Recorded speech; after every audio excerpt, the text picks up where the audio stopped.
সুনামগঞ্জের তাহিরপুরে মব সৃষ্টি করে ভাঙচুর করা দোকান ও বাড়িঘর পরিদর্শন করছেন স্থানীয় এমপি। সেখান থেকে যুক্ত হচ্ছেন সহকর্মী আমির মাহবুব।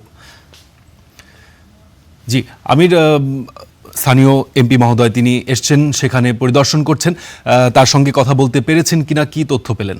আপনাকে যদি বলে দেখুন যে আজকে গত 23 তারিখে ঘটে যাওয়া ঘটনার প্রেক্ষিতে মূলত আজকে সুনামগঞ্জ 1 আসনের সংসদ সদস্য যিনি আছেন কামরুজ্জামান কামরুল, তিনি পরিদর্শনে এসেছেন। আমরা এই মুহূর্তে সরাসরি ওনার কাছেই যাচ্ছি। যে আপনি তো আসলেন এবং দেখলেন এখানে একটি অনাকাঙ্ক্ষিত ঘটনা ঘটেছে, এই বিষয়টা পরিদর্শন শেষে আপনারা কি দেখেছেন এবং এই যে ঘটনাটা ঘটলো এটার প্রেক্ষিতে আপনাদের পরবর্তী পরিকল্পনা কি? ধন্যবাদ। আসলে এখানে যে ঘটনাটা ঘটেছে এটা আমি মনে করি নিতান্তই এটা একটা অনাকাঙ্ক্ষিত ঘটনা, একটি ছেলের দ্বারা ঘটেছে। এটা ছেলের ফ্যামিলি কেউ জানে না। তো এখানে যে ঘটনাটা ঘটছে তাতে আমাদের ওই যে মহানবী হযরত মুহাম্মদ সাল্লাল্লাহু আলাইহি সাল্লামকে নিয়ে কটূক্তি করছে, আমাদের মুসলিম জাতিকে নিয়ে অনেক কথাবার্তা বলছে, যার দরুন কিছু মানুষ ক্ষুব্ধ হয়ে একটা ঘটনা ঘটছে। আমি তাৎক্ষণিকভাবে এটা আমাদের পুলিশ সুপার এবং আমাদের নেতৃবৃন্দ, আমাদের ওসি সাহেব সবাইকে বলছি তাৎক্ষণিকভাবে আমি পাঠাই। এবং যে ঘটনাটা ঘটছে এটার জন্য আমরা আশা করছি, এরকম কোনোভাবেই আশা করছিলাম না এরকম কোনো ঘটনা ঘটবে, কারণ আমাদের এই সামাজিক সম্প্রীতি আমাদের এইখানে আছে। এটাকে বিনষ্ট করার জন্য চেষ্টা করছে অনেকেই। ইনশাল্লাহ আমাদের এইখানে কোনো সামাজিক সম্প্রীতি নষ্ট করতে দেব না। আমরা হিন্দু মুসলিম, আমরা ভাই ভাই একসাথে ছিলাম, একসাথে থাকবো। এবং এই গ্রামে স্পেশালি যে গ্রামে ঘটনাটা ঘটছে, এই গ্রামের প্রত্যেকটা পূজাতে হিন্দু মুসলিম মিলে আমাদের এই পূজাতে সহযোগিতা করে আমি দেখেছি।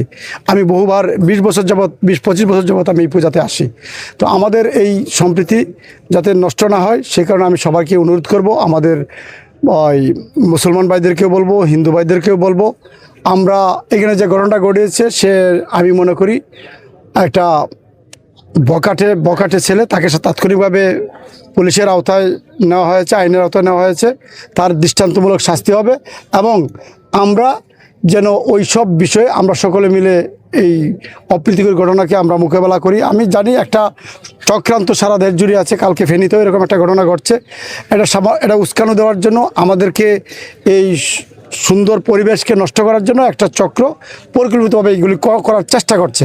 তো এখানে এটার সাথে আসলে তার মা বাবা সহ এই সম্প্রদায়ের কোনো মানুষ আসলে এটার সাথে সংশ্লিষ্ট না, এটা জানে না। এটা আমি মনে করি অপরিকল্পিত মানে অনাকাঙ্ক্ষিত একটা ঘটনা। তো ধন্যবাদ সবাইকে। আমরা ভবিষ্যতে আমাদের এই সুনামগঞ্জ 1 আসন আমরা সবাই হিন্দু মুসলিম ভাই ভাই আমরা একসাথেই থাকবো ইনশাল্লাহ। ধন্যবাদ। দর্শক যেটা শুনছিলেন যে আসলে সুনামগঞ্জ 1 আসনের সংসদ সদস্য। আর একটা কথা হচ্ছে, আমরা এই যে এখানে কিছু ক্ষয়ক্ষতি যা হয়েছে, এই ক্ষয়ক্ষতি আমি আমার পক্ষ থেকে, আমাদের সরকারের পক্ষ থেকে আমরা যত দ্রুত তাড়াতাড়ি আমরা এটা সমাধান করে দেব।